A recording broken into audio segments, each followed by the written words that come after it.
Hello friends, welcome to lucky Reddy stories. Please story విన్న తర్వాత like, comment, share and subscribe చేసుకోవటం మాత్రం మర్చిపోవద్దు. ప్రేమంటే ఇదేనా 23వ భాగంలోనికి వెళ్ళిపోదాం. అలా అని తనే చొరవగా అందరితో కలిసి మాట్లాడిపోయే రకం కాదు మేఘన. తన పనేదో తాను చూసుకుని మాట్లాడుతూ వెళ్ళిపోయేది.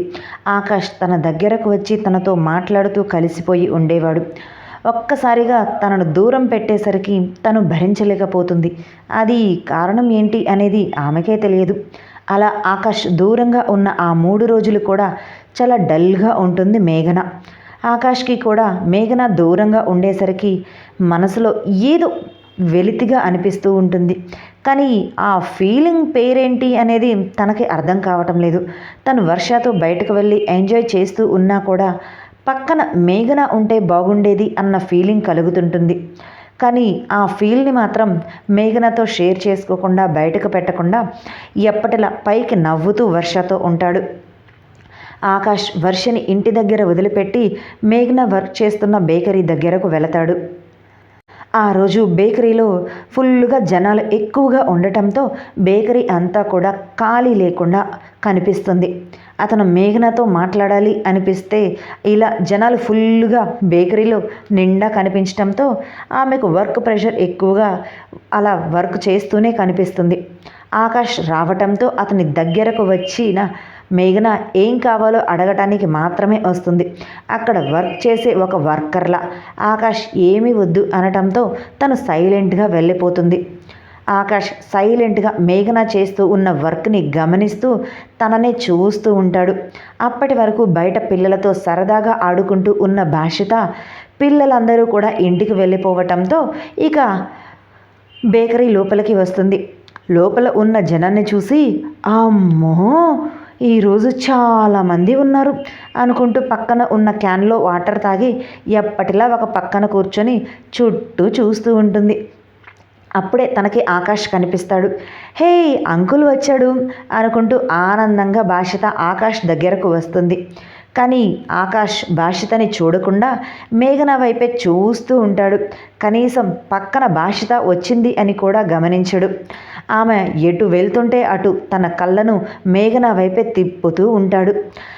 అది గమనించిన భాషిత ఏం చేస్తున్నారు అంకుల్ అని నడుం మీద 2 చేతులు పెట్టుకొని సీరియస్గా అడుగుతుంది. ఆకాష్ అప్పుడు తన కళ్ళను మేఘన వైపు నుండి భాషిత వైపుకు మళ్లించి భాషితని ఎత్తుకొని తన టేబుల్ మీద కూర్చోబెట్టి ఇంతసేపు ఎక్కడికి వెళ్ళిపోయావు, కనపడనే లేవు, ఎప్పుడు ఇక్కడే ఉంటావు కదా అని అడిగాడు. భాషిత ముందు నేను అడిగిన దానికి మీరు సమాధానం చెప్పనే లేదంకుల్, చెప్పండి ఏం చేస్తున్నారు మీరు అని అడిగింది. ఆకాష్ డైరెక్ట్గా మేఘనని చూస్తున్నాను అని చాలా సింపుల్గా చెప్తాడు. భాషిత మా అక్కని మీరెందుకు అలా చూస్తున్నారు అని బుగ్గ మీద వేలు పెట్టుకొని కొట్టుకుంటూ ఆలోచిస్తూ అడుగుతుంది. ఆకాష్ నవ్వుతూ మీ అక్క చేసే వర్క్ చాలా ఇంట్రెస్ట్గా అనిపిస్తుంది, అందుకే తనని చూస్తూ ఉన్నాను అని అన్నాడు. భాషిత ఇప్పుడు నిజం చెప్పండి, మీరు అబద్ధం చెప్తున్నారని నాకు అర్థమయ్యిందిలే, చెప్పండి చెప్పండి నిజం అని అడిగింది. ఆకాష్ చిన్నగా నవ్వుతాడు. భాషిత మీరు మా అక్కని ప్రేమిస్తున్నారు కదా అని అడిగింది ఆకాష్ని. ఆకాష్ ఒక్కసారిగా అవాక్కయ్యి ఇదేంటి ఈ బుడ్డపిల్ల ఇలా అడుగుతుంది అనుకుంటూ అయినా నీకెందుకు అలా అనిపించింది, నేను నీకు చెప్పలేదు కదా మేఘనని ప్రేమిస్తున్నాను అని, ఒకవేళ నేను తనని ప్రేమిస్తున్నాను అని మీ అక్క నీతో ఏమైనా చెప్పిందా, అలా చెప్పే ఛాన్స్ కూడా లేదే అని అడిగాడు. భాషిత అయ్యో అంకుల్ ఇంత పెద్దవారు అయ్యారు, మీకు ఇంకా ఈ విషయం తెలియదా, మీరు చూసే చూపులోనే నాకు తెలిసిపోతుంది మీరు అక్కని ప్రేమిస్తున్నారు అని. మా అక్కని ఇంతకుముందు ఎవ్వరూ కూడా ఇలా చూడలేదు, ఇంత జాగ్రత్తగా కేరింగ్గా జాగ్రత్తగా చూసుకోలేదు, బాధ్యతగా పట్టించుకోలేదు, అందుకే అడుగుతున్నాను నిజంగా మీరు మా అక్కని ప్రేమిస్తున్నారు కదా అని. ఆకాష్ సమాధానం చెప్పకుండా అదేంటి అలా అంటావు, తన ఫ్రెండ్ గౌతమ్ కూడా నాలాగే తనని కేర్ తీసుకుంటాడు, జాగ్రత్తగా చూసుకుంటాడు కదా, అలా కేర్ తీసుకొని జాగ్రత్తగా ఉంటే ప్రేమ అయిపోతుందా. భాషిత అయ్యో మీరేంటి నాకంటే చిన్న పిల్లవాడిలా మాట్లాడుతున్నారు, చిన్న పిల్లని నేను, మీరు కాదు. గౌతమ్ అన్న అక్కని కేర్ తీసుకుంటాడు ఒక స్నేహితుడిగా. మా అన్న నా మీద ఎలా కేర్ తీసుకుంటాడో అలానే గౌతమ్ అన్న కూడా మేఘన అక్క మీద కేర్ తీసుకుంటాడు. కానీ మీ చూపు మాట అలా లేదు, తేడాగా ఉంది, నిజం చెప్పండి అని వేలు చూపిస్తూ అడుగుతుంది. ఆకాష్కి తన మనసులోనే అనుమానం మొదలవుతుంది. ఇదేంటి ఇంత చిన్నపిల్ల నన్ను ఇలా అడుగుతుంది? నిజంగానే నా చూపులు మాటల్లో తేడా ఉందా? వాళ్ళు చెప్పారు అనే కదా నేను ఇలా మేఘనతో నాటకం ఆడుతున్నాను. లేదు, నేను మేఘనని ప్రేమించడం లేదు, నేను వర్షని ప్రేమిస్తున్నాను. చదువు అయిపోయిన తర్వాత మా ఇద్దరికి పెళ్ళి జరుగుతుంది. అటువంటప్పుడు నేను మేఘనని ఎలా ప్రేమిస్తాను? జస్ట్ ఇది నాటకం మాత్రమే అని మనసులో తనకి తాను సర్ది చెప్పుకుంటూ ఉంటాడు. భాషితకి ఆకాష్ ఏమీ చెప్పకపోవటంతో అతని చేతిని పట్టుకొని కదిలించి, చెప్పండి అంకుల్, మా అక్కని మీరు ప్రేమిస్తున్నారు కదా అని మరొకసారి అడిగింది. ఆకాష్ కాదు అని నోరు తెరిచి చెప్పాలి అనుకుంటాడు. కానీ అంతలోనే హాయ్రా అంటూ మాట వినపడుతుంది. ఆకాష్ తను చెప్పాలి అనుకున్నది చెప్పకుండా ఆగిపోయి పక్కనే ఉన్న రాజేష్, దినేష్ ఇద్దరినీ చూస్తూ హాయ్రా, ఏంటి ఇలా వచ్చారు అని అడుగుతాడు. భాషిత మాత్రం వాళ్ళిద్దరి వైపు కోపంగా చూస్తుంది. వాళ్ళు రాకుండా ఉంటే ఆకాష్ తన ప్రేమ విషయం ఖచ్చితంగా తనకు చెప్పేవాడు అని. అప్పుడు ఆకాష్, మేఘన ఇద్దరూ కలవటానికి తన వంతు ప్రయత్నం చేయాలి అనుకుంది. ఇప్పుడు వాళ్ళిద్దరూ రావటంతో తను అనుకున్న పని జరగలేదు. రాజేష్, ఏం లేదు, ఊరికే అలా ఐస్ క్రీమ్ తిందాం అని వచ్చాం, నువ్వు కనిపించేసరికి ఇక్కడికి వచ్చాం అని అన్నారు. ఆకాష్ అవునా అంటూ మేఘనని పిలుస్తాడు. మేఘన వాళ్ళిద్దరిని చాలా కోపంగా చూస్తుంది. వాళ్ళిద్దరి బిహేవియర్ ఆమెకు అస్సలు నచ్చదు. ఆకాష్ ఫ్రెండ్స్ కావటంతో నవ్వుతూ ఆకాష్ గారు ఏం కావాలి అని అడుగుతుంది, తన వృత్తి ధర్మంగా అక్కడ వర్క్ చేస్తూ. ఆకాష్, దినేష్ ఇద్దరూ కూడా ఐస్ క్రీమ్స్ అంటారు. మేఘన వెళుతూ ఉండటంతో ఆకాష్ ఆపి, భాషిత నువ్వేం తీసుకుంటావో చెప్పు, నీకేం కావాలి అని అడిగాడు. భాషిత కంటే ముందే మేఘన రియాక్ట్ అయ్యి తనకు ఏమీ వద్దు, తను ఏమీ తినదు, ఇప్పుడు నా దగ్గర మనీ కూడా ఎక్కువగా లేవు అని అంటుంది. ఆకాష్ మేఘన వైపు సీరియస్గా చూస్తూ మధ్యలో నువ్వెందుకు మాట్లాడుతున్నావు? నేను అడిగింది భాషితని, తనకేం కావాలో తను చెప్తుంది, తన బిల్లు నేను కడతాను, తను నా దగ్గరకు వచ్చింది కాబట్టి నువ్వు సైలెంట్గా ఉండు, చెప్పిన ఆర్డర్ తీసుకొనిరా అంతే అని చిరుకోపంగా అంటాడు. మేఘన భాషిత వైపు చూస్తే ఏమీ చెప్పొద్దు అన్నట్లుగా కళ్ళతోనే ఆర్డర్ వేస్తూ ఉంటుంది. అది అర్థం చేసుకున్న భాషిత నాకు ఏమీ వద్దంకుల్ అని తలదించుకొని చెప్తుంది. ఆకాష్ మేఘన వైపు చూస్తాడు. మేఘన వెంటనే తల తిప్పి దిక్కులు చూస్తూ ఉంటుంది. వాళ్ళిద్దరి మధ్య ఉన్న కళ్ళ సైగలను అర్థం చేసుకున్న ఆకాష్ ఒక ఐస్ క్రీమ్ అని చెబుతాడు. మేఘన భాషిత కోసం అనుకొని వద్దు అని అంటుంది. ఆకాష్ ఆర్డర్ ఇచ్చినప్పుడు తీసుకొని రావాలి, లేదంటే మేనేజర్కి నీ మీద కంప్లైంట్ చేస్తాను అని అన్నాడు. మేఘన సరే అంతవరకు ఎందుకులే, మీరు ఇచ్చిన ఆర్డర్ తీసుకొని వస్తాను సార్ అంటూ వెళ్ళిపోతుంది. కాసేపటికి వాళ్ళ ముగ్గురికి కూడా ఐస్ క్రీమ్ తీసుకొని వస్తుంది.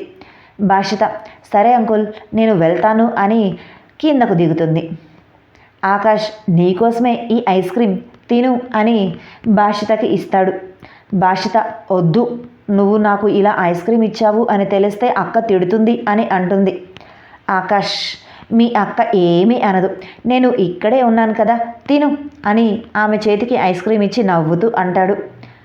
నిజంగా అక్క ఏమీ అనదు కదా అని అమాయకంగా కళ్ళు టపటపా కొడుతూ అంటుంది భాషిత. ఆకాష్ మేఘన వైపు చూస్తూ ఏంటి ఇంకా ఇక్కడే ఉన్నావు, వెళ్ళు, ఆర్డర్ ఇచ్చింది తీసుకొని వచ్చి ఇచ్చావు కదా, ఇక నీ పని అయిపోయింది అని అంటాడు. మేఘన భాషిత వైపు చూస్తూనే అక్కడ నుంచి వెళ్ళిపోతుంది. మేఘన వెళ్ళిపోవటంతో ఆకాష్ ఒక స్పూన్ తీసి భాషిత నోటి దగ్గర పెడతాడు. భాషిత హ్యాపీగా ఆ ఐస్ క్రీమ్ని తింటూ ఉంటుంది. అలా రాజేష్, దినేష్ తినటం అయిపోతుంది. నేను వెళ్ళి వస్తాను అంటూ అక్కడ నుంచి ఇద్దరు వెళ్ళిపోతారు. అప్పటికి మేఘన డ్యూటీ టైం కూడా అయిపోవటంతో భాషిత దగ్గరకు వచ్చి ఇక వెళ్దామా అని అడుగుతుంది. భాషిత లేచి అలాగే అంటూ నవ్వుతూ మేఘన దగ్గరకు వచ్చి ఆమె చేతిని గట్టిగా పట్టుకుంటుంది. ఆకాష్, పదండి, మీ ఇద్దరిని నేను ఈరోజు నా బైక్ మీదే డ్రాప్ చేస్తాను అని అంటాడు. మేఘన, లేదు ఆకాష్, మేమిద్దరం భార్గవ్ దగ్గరకు వెళ్ళాలి. ఇప్పుడు డైరెక్ట్గా మేము ఇంటికి వెళ్ళటం లేదు. భార్గవ్ని తీసుకొని ఆ తర్వాత ముగ్గురం కలిసి ఇంటికి వెళ్తాం అని అంటుంది. అవునా, సరే పదండి, నేను కూడా మీతో పాటే నడుస్తాను అని అంటాడు ఆకాష్. మీకెందుకు ఆకాష్ శ్రమ, మేము వెళ్ళిపోతాంలే, రోజు అలవాటైన ఏరియానే కదా, ఈరోజేమీ కొత్తగా వెళ్ళటం లేదు అని అంటుంది మేఘన. ఆకాష్, ఊరికే నాకు కూడా వాకింగ్ చేయాలి అనిపిస్తుంది, అలా మీతో పాటు నడుస్తాను, నేను వస్తే నువ్వు వద్దంటావా అని అంటుంది. భాషిత అక్క అలానే మాట్లాడుతుంది. మనం వెళ్దాం రండి అంకుల్ అంటూ చెయ్యి పట్టుకుని మేఘన కంటే ముందే వాళ్ళిద్దరూ వెళ్ళిపోతారు. కాసేపటికి మేఘన కూడా వాళ్ళ పక్కనే నడుస్తూ ఉంటుంది, ఇక చేసేది ఏమీ లేక. భాషిత వాళ్ళిద్దరినీ అటు ఇటు చూస్తూ వాళ్ళిద్దరి చేతుల్ని పట్టుకొని నడుస్తూ ఉంటుంది. ఆ ఫీల్ తనకు బాగా నచ్చుతుంది. అలా వాళ్ళ ఇద్దరి మధ్యలో ఉండటం. స్కూల్లో తన ఫ్రెండ్స్ పేరెంట్స్ అందరూ కూడా వచ్చి ఇలా వాళ్ళ పిల్లల్ని మధ్యలో తీసుకొని వెళుతూ ఉంటే తనకి కూడా అలా పేరెంట్స్ వచ్చి తీసుకొని వెళితే బాగుండు అన్న ఫీల్ మనసులో అలానే ఉండిపోతుంది.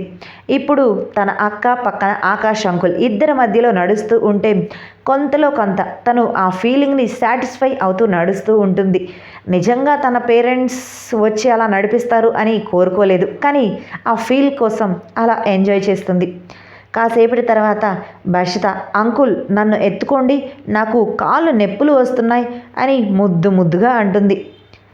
మేఘన, ఎప్పుడు లేనిది ఈరోజేంటే నీకు కాళ్ళు నొప్పులు అని అంటుంది. ఆకాష్, ఏంటి మేఘన ఇది, చిన్న పిల్ల మీద అలా అరుస్తావు అంటూ భాషితని ఎత్తుకొని కాళ్ళు బాగా నొప్పిగా ఉన్నాయా అంటూ చాలా బుజ్జిగా అడుగుతాడు. భాషిత కిలకిలమని నవ్వుతూ, ఏమీ లేదు, మీరు ఎత్తుకుంటే ఎలా ఉంటుందా అని అడిగాను అంతే అంటుంది. అవునా అంటూ ఆమెకు కితకితలు పెడుతూ ఉంటాడు. భాషిత కూడా కిలకిలమని నవ్వుతూ ఉంటుంది. మేఘనకి భాషిత అలా నవ్వుతూ ఉంటే చాలా నచ్చుతుంది. అలా భాషిత నవ్వుతూ వైపే చూస్తూ ఉంది. అలా మేఘన ఆకాష్ ఇద్దరూ కూడా పక్క పక్కనే నడుస్తూ ఉంటారు. ఇద్దరికీ కూడా అనుకోకుండా ఒకరి చేతి వేళ్ళు ఒకరికి టచ్ అవుతాయి. ఇద్దరికీ కూడా బాడీ ఒక్కసారిగా జివ్వుమని అన్న ఫీలింగ్ వాళ్ళ మనసులో కలిగింది.